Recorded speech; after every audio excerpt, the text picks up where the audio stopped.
اللہ رب العزت ارشاد فرماتا ہے فَلْيَعْبُدُوا رَبَّ هَٰذَا الْبَيْتِ الَّذِي أَطْعَمَهُم مِّن جُوعٍ وَآمَنَهُم مِّن خَوْفٍ، عبادت کرو اس گھر کے رب کی، یعنی جو بیت اللہ کا مالک ہے، جس نے اس گھر کو بنایا ہے، جس کے حکم سے وہ بنا ہے۔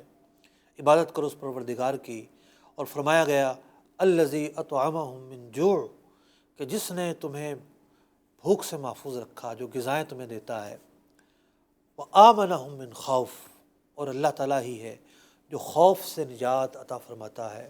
اس وقت پوری دنیا کے اندر کرونا وائرس خوف کی ایک علامت بنا ہوا ہے، اور اس کی وجہ سے ایک عجیب تبدیلیاں آ رہی ہیں۔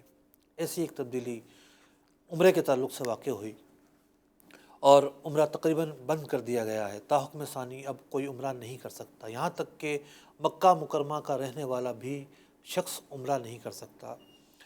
اب بہت سارے مسلمان وہ ہیں کہ جو اس وقت مدینہ منورہ سے مکہ مکرمہ جانا چاہتے ہیں، لیکن بات یہ ہے کہ چونکہ عمرہ بند کر دیا گیا ہے، احرام نہیں مان سکتے، اور فقہاء نے حکم یہ بیان کیا کہ وہ شخص جو میقات کے باہر سے مکہ مکرمہ براہ راست جانا چاہتا ہے، وہ حالت احرام کے بغیر نہیں آ سکتا۔ اگر آیا تو اس پر دو چیزیں لازم ہوں گی۔ نمبر ایک، دم لازم ہوگا، نمبر دو، اس پر حج یا عمرہ کرنا لازم ہو جائے گا، یعنی زندگی میں کسی موقع پر آ کر اس کو دونوں عبادتوں میں سے، احد النسکین میں سے کوئی ایک عبادت کا بجا لانا اس پر ضروری ہو جائے گا۔ اب عمرہ ہی بند ہے تو کیا کریں؟ ویسے تو ہمارے بہت سارے لوگ یہ کرتے ہیں کہ ان کے پاس بزنس ویزا ہوتے ہیں، اور وہ بزنس ویزا کے ذریعے بڑے طریقے سے اور مہارت استعمال کرتے ہوئے کسی نہ کسی طریقے سے پہنچ جاتے ہیں عرفات میں، احرام کے بغیر پہنچ جاتے ہیں۔ ان لوگوں کا عمل قابل مذمت ہے۔ جو مکہ مکرمہ حج اور عمرے کے لیے جانا چاہتا ہے، اس کے لیے حیلہ اختیار کرنا علماء نے منع قرار دیا ہے، لیکن جس کا ارادہ حج اور عمرے کا نہیں ہے، اس کے لیے، اور میقات کے باہر سے جا رہا ہے، اس کے لیے علماء نے حیلے کی اجازت دی ہے۔ اب یہ جو لوگ ہیں جن کے لیے عمرہ بند کر دیا گیا ہے، یہ مکہ مکرمہ جا رہے ہیں، پہلا مرحلہ تو یہ ہے کہ مکہ مکرمہ نہ جائیں۔ اگر اس لیے جا رہے ہیں کہ ہوٹل کی بکنگ ہے، اس لیے جا رہے ہیں کہ جناب وہاں شیڈول ہے، تو اپنا یہ ٹائم مدینہ منورہ میں رہتے ہوئے گزارنے کی کوشش کریں۔ براہ راست ایئرپورٹ کے لیے جدہ چلے جائیں۔ بالفرض اگر یہ ممکن نہیں ہے، پھر کیا کیا جائے؟ پھر میقات کے اندر اور حرم سے باہر کسی ایسی جگہ کا قصد کیا جائے کہ جو میقات کے تو اندر ہو اور حرم سے باہر ہو۔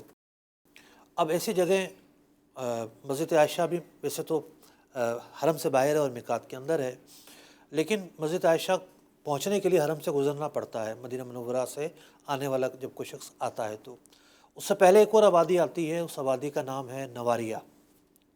لیکن اس آبادی میں بھی جانے کے لیے کوئی مقصد تو ہونا چاہیے نا۔ اگر آپ کوئی یہ کہے کہ جی میں مکہ مکرمہ نہیں جا رہا، میں نواریہ جا رہا ہوں، تو بھئی کیوں جا رہے ہو، وہاں کیا کرو گے جا کے؟ تو جب آپ کسی اور جگہ جانے کا قصد اور ارادہ کریں گے تو کوئی مقصد ہونا چاہیے، مقصد قائم کرنا ضروری ہے۔ یہ حضرات یہ کر سکتے ہیں کہ جو مدینہ منورہ سے ان کو مکہ جانا ہے کہ یہ جیرانہ چلے جائیں، یعنی نواریہ سے پہلے 20 کلومیٹر انہیں طائف کی طرف جانا پڑے گا، اور پھر 20 کلومیٹر دوبارہ مکہ مکرمہ کی طرف آنا پڑے گا۔ جیرانہ چلے جائیں۔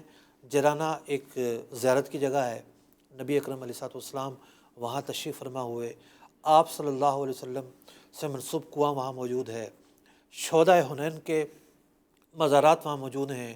تو ایک با مقصد اب قصد ہوا، ایک با مقصد جو ہے اب ارادہ ہوا۔